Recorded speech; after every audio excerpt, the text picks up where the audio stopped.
जिस शहर में करोड़ों रुपए की गाड़ियां घूमती हों, ब्रांडेड कपड़े पहने जाते हों, हर गली हर चौक पे एक फ्लाईदारा हो और दस्तरखान बिछा हुआ हो, उस शहर में लोग खुदकुशियां भी करते हैं। आज इसी तरीके का अफसोसनाक वाकया सोशल मीडिया पे बहुत वायरल हुआ है, आपने भी देखा होगा।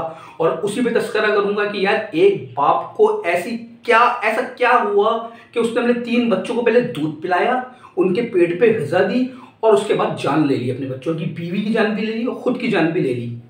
खुदकुशी हराम अमल है, नहीं करना चाहिए था। बहुत अफसोस हुआ, इस तरह का काम करने वाले ना दुनिया के रहते ना आखिरत के रहते। लेकिन वो बंदा लिख के क्या गया? लिख के गया कि मेरे बच्चों को नहीं पता, इन मासूम बच्चों को, कि मैं इनको मार रहा हूं, इनको नहीं पता। तो ये शहीद कहलाएंगी, मेरी बीवी शहीद कहलाएगी और मैं खुदकुशी कर रहा हूं। फिर अपनी बाजी से और अपनी माँ से माफ़ी मांग रहा है, बाजी सॉरी, माँ सॉरी। क्यों इस तरह क्यों किया उसने? डिप्रेशन के शिकार हो गए हैं पूरे पाकिस्तान में लोग। पूरे पाकिस्तान में इस वक्त डिप्रेशन के लोग शिकार हुए हैं। महंगाई उरूज पे, बिल्स भरपूर आते हैं। 6-6 महीने को लोग किराया नहीं दे रहे, खाने के लोगों के पास पैसे नहीं, बच्चों को दूध पिलाने के पैसे नहीं। कई केस मेरे सामने आते हैं यार।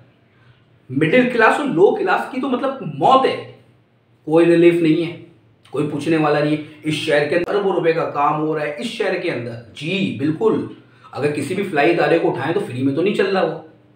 दिहाड़ीदार मजदूर, 3,000 रुपये दिहाड़ी वाला, 4,000 दिहाड़ी वाला, 2,000 दिहाड़ी वाला आके चौक पे खाना खाते हैं और बाद वो निकल जाता है। माजरत के साथ बहुत कड़वा सच बोल रहा हूँ, गरीब लोग भी खाते होंगे, लेकिन सफेद पोश, दुनिया को पता है सफेद पोश बाहर नहीं निकलता। बिलखुसूस इस शहर कराची की बात कर रहा हूँ। पूरे पाकिस्तान में इस तरह के केस होते हैं, अफसोसनाक केस है, लेकिन इस शहर कराची की बात कर रहा हूँ जो मैंने अपनी आंखों से देखी है। वो लोग जो सफेद पोश होते हैं, 5-5, 6-6 महीने का किराया नहीं दिया हुआ होता है, बच्चों की फीस नहीं दी हुई होती, और किस तरह अपने आप को छुपा रहे होते हैं, किस तरह अपने आप से बच रहे होते हैं, कैसे किस तरह मैनेज कर रहे होते हैं, वो मैं जानता हूँ। इस बात को मैंने देखा है अपनी आंखों से। फिर जॉब से जब उनको निकाल दिया जाता है तो वो डिप्रेशन खत्म हो जाते हैं, जिंदा रहते ही मर जाते हैं। 30 साल का नौजवान 50 साल का लगने लगता है, अंकल लगने लगता है नौजवान। वजह क्या है? वजह कोई रिलीफ नहीं है। महंगाई उरूज पे है, कोई बात करने वाला नहीं है, कोई पूछने वाला नहीं है। नौजवान फूड पांडा बाइकियां चला रहे हैं, लेकिन नहीं, कोई बात नहीं करेगा। जब मर जाएगा ना कोई तो आते हैं, अफसोस होता है, अफसोस का इजहार करते हैं, लेकिन ज़िंदगी में कोई किसी को नहीं पूछता। ख्याल करें, जो आज शहर में हुआ है अब ना हो।